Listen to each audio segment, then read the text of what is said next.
Hey everybody, my name is Marcus, and in this video I will show you a simple way how you can bookmark all tabs in Google Chrome. So let's start. The first thing you want to do is just be in Google Chrome, and when you're here, there are a few ways how you can do it.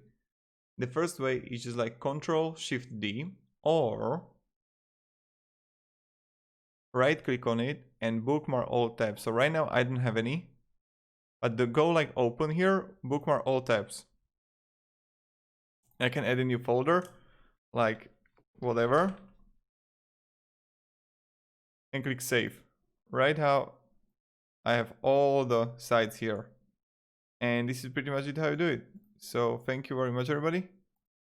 If you have any questions, ask me down in the comments.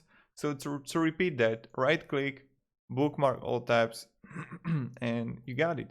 So thank you very much everybody for watching. If you have any questions, ask me down in the comments. I'll be really happy to help you. And yeah, goodbye.